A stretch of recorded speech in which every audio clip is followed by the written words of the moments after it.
Olá, tudo bem? Eu me chamo Paula Dresch, sou bolsista de iniciação científica da professora Fabiana Olegário, na sua pesquisa Planejamento Docente nos Anos Iniciais, uma questão de leitura e reescrita de arquivos. E hoje gostaria de apresentar para vocês o resumo que eu desenvolvi baseado nessa pesquisa e com a orientação novamente da professora Fabiane. Eu gostaria de iniciar comentando alguns dados que são referentes à pesquisa. Ela é financiada com o apoio da FAPERGS, que é a Fundação de Amparo à Pesquisa do Rio Grande do Sul, e ela está em andamento desde junho de 2023. Envolve atualmente 2 escolas da rede municipal do Vale do Taquari, no estado do Rio Grande do Sul, que apresentam um baixo índice de desenvolvimento da educação básica, ou IDEB. Isso segundo o censo de 2019, justamente porque quando foi submetida a pesquisa, ainda não se havia sido publicizado o censo de 2022.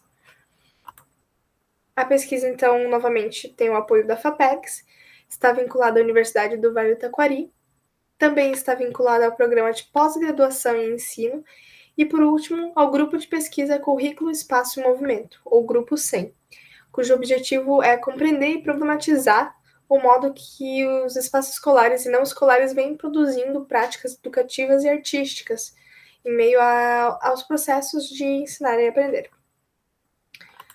Gostaria de comentar um pouquinho sobre a organização do Grupo 100, que se dá em 3 grupos de trabalho. Eu faço parte do GT2, intitulado Arquivo, Docência e Criação, com orientação, mais uma vez, da professora Fabiane.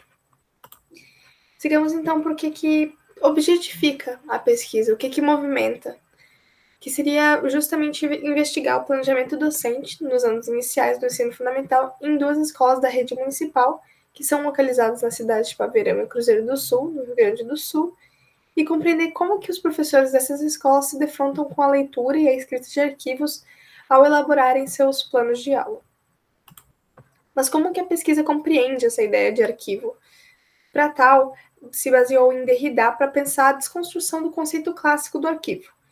Então, justamente perante a pesquisa, se encaram os arquivos não como um mero depósito estático, mas sim como um texto aberto, que é passível de múltiplas interpretações. Por fim, quando que a gente fala dos arquivos aos quais os professores se defrontam, nós nos referimos a textos, conteúdos, vídeos, sites educativos, livros didáticos e, por fim, quaisquer documentos existentes e utilizados por eles para planejarem suas aulas. Agora, para pensar o próprio planejamento docente, nós nos voltamos para a professora Sandra Corazza e o seu conceito de tradução. Para a Corazza, todo professor ele é de alguma forma um tradutor, que ao recriar o arquivo inicial no qual se baseia, se tratando das matérias pedagógicas.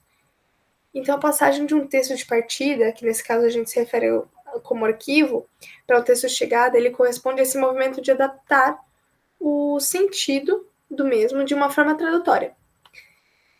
Para ela, então, e para a pesquisa, há uma incapacidade de se realizar uma transmissão do conteúdo literal do arquivo, já que sempre tem uma singularidade realizada na leitura e reescrita do professor, que também é um tradutor.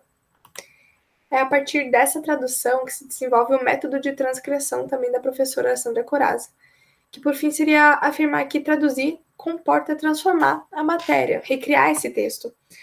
Então, o método desenvolvido pela professora, ele busca reeditar o arquivo por meio da leitura e da escrita, sendo possível, por fim, desmontar e remontar o seu conteúdo, se tratando da capacidade de reimaginar, de recriar e de, por fim, transcriar o texto. É a partir dessa fundamentação teórica que a pesquisa se vale de entrevistas individuais, observações de aula e oficinas, para assim, ouvir as necessidades da escola, para analisar as práticas do planejamento docente, levando em consideração aqui tanto as ações dos professores, como também os arquivos selecionados por eles no momento de elaboração do plano de aula.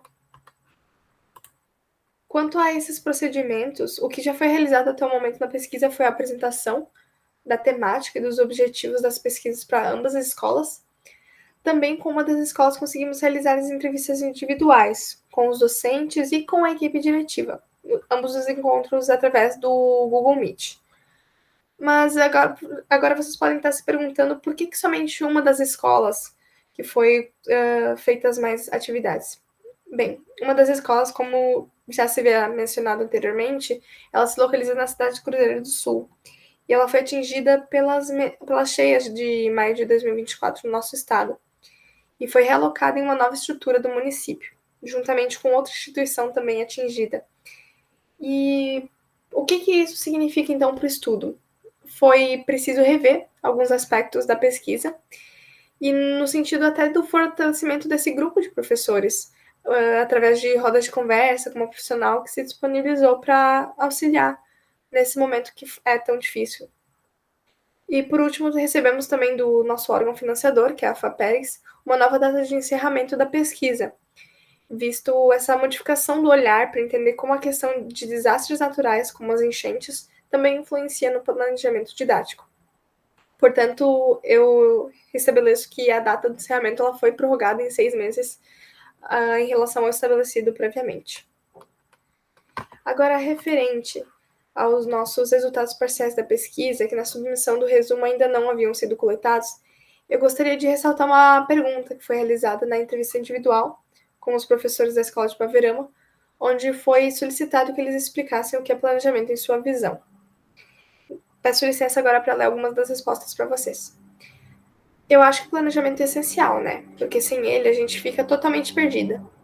Com ele eu consigo me orientar, como eu vou atender melhor esses alunos dentro das necessidades que eles têm e do que eu preciso atingir também como o que é exigido, né? Então ele é fundamental. É o pensar. Acho que o primeiro passo que eu faço para o meu planejamento é o refletir.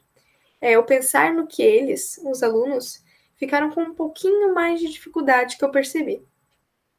É organizar e buscar ferramentas. Buscar atividades onde você consiga contemplar aquelas metodologias. Conseguir contemplar aqueles objetivos traçados. Então você tem que te preparar, tem que te organizar e buscar traçar estratégias.